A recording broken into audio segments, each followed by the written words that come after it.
यहाँ पे आज हम JKSRTC में कुछ मामलात हैं जो मुलाजमीन को दरपेश है, उस हवाले से हम आवाम तक, सरकार तक, आपके माध्यम से, क्योंकि मीडिया ही एक ऐसा ज़रिया है जो एक वॉइसलेस की वॉइस बन के उनके मसाइल को ऐवानों तक पहुँचाते हैं। तो इस वजह से हमने आपको यहाँ पे आने की तकलीफ़ दी। आप आए यहाँ पे, उसके लिए शुक्रिया। असल में हकीकत यह है कि हम JKSRTC में काम करते हैं, वर्कर्स यूनियन हम चलाते हैं वहाँ पे, जो मुलाजमीन के हुकूक़ की हिफाजत के लिए है, और हम कानून के दायरे में रहकर अपनी एक्टिविटीज़ करते हैं। इस वक्त SRTC का मुलाजिम ज़बरदस्त कसम पुरसी की हालत में है।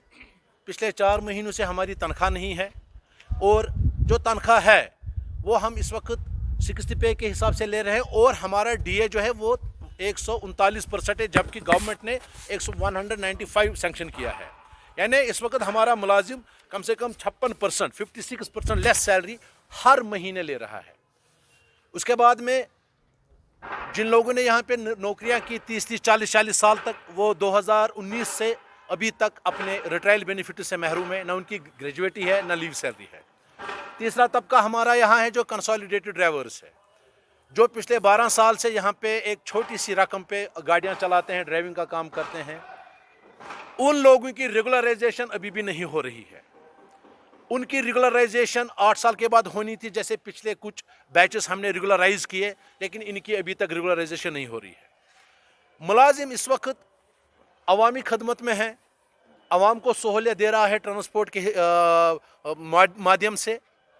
आज हमने यहाँ पे आप लोगों को इसलिए भी बुलाया है कि अब पानी हमारे सर के ऊपर से चला गया है। गवर्नमेंट ने SRTC में इन्वेस्ट किया, they have invested heavily in the corporation, almost 100 to 150 crore rupees have been allocated. Rather, we have purchased some new vehicles and trucks and buses and लोगों की फैसिलिटी के लिए। तो लोगों में ये चीज़ आम हो रही है कि भाई नई गाड़ियाँ आई, अब शायद कॉरपोरेशन तरक्की करेगा। लेकिन मसला ये है कि वो गाड़ियाँ आने के बावजूद मुलाजिम तनख्वाहों से महरूम क्यों है? या तो सरकार इस महकमे को चलाने के लिए सही स्ट्रेटजी नहीं अपना रही है, या जो उनका मॉडल ऑपरेंडेसी है इस कॉरपोरेशन को चलाने के लिए वो काम नहीं कर रहा है। आप मुझे बताइए, आप लोगों ने, गवर्नमेंट ने नई गाड़ियां लाई, चलाने वाला भूखा है, उसकी फैमिली सफ़र कर रही है, उसके बच्चे फीस नहीं दे पा रहे हैं, उनके ओल्ड एज पेरेंट्स को ट्रीटमेंट नहीं हो पा रही है, किसी के बच्चे की शादी है, किसी के बेटे का कारोबार का मसला है, किसी का कोई मामला है। लेकिन हद यह है कि हम 4 महीने से एक इस तरह से हमसे काम लिया जा रहा है कि हम 24 घंटे सड़क पे हैं। हमारा ड्राइवर दिल्ली जाता है, परसों ट्रकों की ट्रेन की हड़ताल थी, हमारे ड्राइवर 8-8, 10-10 दिन अपने घर नहीं जा रहे थे, 24 घंटे रनिंग में थे। लेकिन मुझे बताइए, सरकार ने अगर कॉरपोरेशन को एक नई जिंदगी देने के लिए 100-150 करोड़ रुपया दे दिया, तो क्या वजह है कि जो हमारी एरियर्स है, जो हमारी तनख्वाह है पहले, हर महीने नहीं दी जा रही है? इस बारे में हमने चीफ सेक्रेटरी साहब, जो हमारे MD भी एक वक्त में रह चुके हैं, ऑनरेबल डॉक्टर AK मेहता साहब, उनसे हमने मुलाकात की, उन्होंने हमें एश्योरेंस दी थी। उसके बाद में हमने कमिश्नर सेक्रेटरी साहब से मुलाकात की, उन्होंने एश्योरेंस दी। मैनेजमेंट के साथ हम मिलते रहते हैं। फिर हमने पिछली बार एक हड़ताल की कॉल दी थी, फिर हमें गवर्नमेंट ने बुलाया था, और 8 मार्च 2021 को जम्मू में एक मीटिंग हुई, जिसमें एग्रीमेंट हुआ कि हम आपकी जो पेंडिंग सैलरीज है उसको क्लियर करेंगे, लड़कों को रेगुलराइज करेंगे, और ये जो रिटायरीज हैं उनके बेनिफिट्स दे देंगे, और आपके एरियर्स वगैरह सब पे काम करेंगे। लेकिन उस वादा पे वफा नहीं हुई। अभी भी 1 साल होने को है कि हमारी तनख्वाहें अभी भी रेगुलर नहीं हो रही है। हमारी तनख्वाहें अभी भी 4 महीने से पेंडिंग है, अभी भी रेगुलराइजेशन नहीं हो रही है, अभी भी रिटायरियों को पैसा नहीं मिल रहा है। ऐसे हालत में हम मजबूर होकर आज हमने प्रेस कॉन्फ्रेंस बुलाई है। आज हम गवर्नमेंट को और मैनेजमेंट को एक नोटिस दे रहे हैं रिटर्न में कि 15 दिन तक, बाय और बिफोर 10 फरवरी 2022 तक, अगर इन्होंने हमारे मसाइल हल नहीं किए, लेजिटिमेट मसाइल, हम उनसे कोई आसमान नहीं मांग रहे हैं, हम कोई ऐसी चीज़ नहीं मांग रहे हैं जो कानून के दायरे से बाहर हो।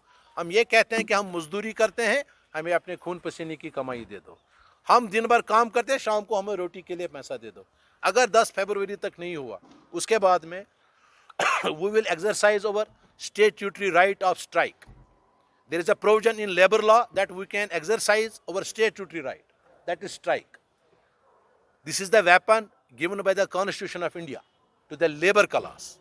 So, through medium of this notice, through medium of this communication, we are requesting state government, rather UT government, Honorable Chief Secretary, Honorable Commissioner Secretary and Honorable Managing Director, that kindly address the issues, legitimate issues of employees, particularly the issue of pending salaries, issue of retired benefits in favor of retired employees, and issue of regularization of consolidated employees who have satisfactorily completed their tenure of 8 years, which has been fixed by the management.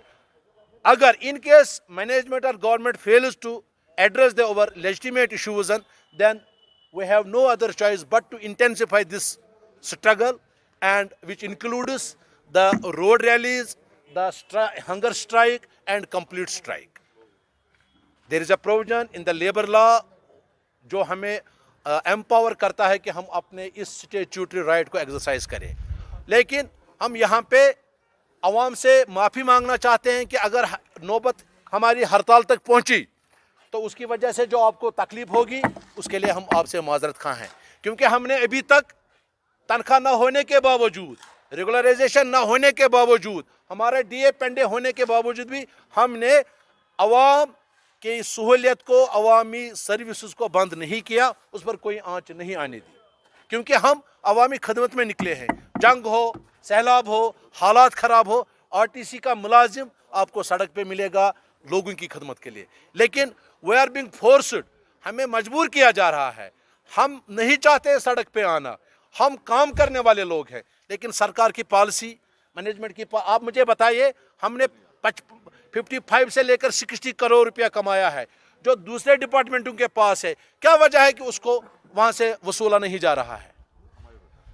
2013 के 5 करोड़ 80 लाख रुपए CAPD के पास है। 2013 अगर वो bank में होता उसमें कितना इंटरेस्ट चढ़ता? ये एक अवामी इदारा है, ये लोगों का पैसा है, ये लोगों की गाड़ियां हैं, ये लोगों का इदारा है, हम लोगों के खदमतगार हैं। आप मुझे बताइए, आरटीसी का मुलाजिम, we are distributing, we are transporting food grains to every nook and corner of the UT of J&K, उसके बदले में जो पैसा हमें मिलना चाहिए वो सालों साल डिपार्टमेंटों में पड़ा है, लेकिन मुलाजिम के पास तनख्वाह नहीं है। आप खुदारा मुझे बताएं, क्या ये ड्राइवर, ये कंडक्टर या मिस्त्री ये वो पैसा लाएगा? गवर्नमेंट का काम है, हमारी मैनेजमेंट का काम है। अब 60 करोड़ रुपया दूसरे लोगों के पास है और मैं 4 महीने से तनख्वाह के लिए तरस रहा हूं। आप मुझे बताइए, मैं अवामी अदालत में ये बात छोड़ रहा हूं, क्या मेरे पास चारा है?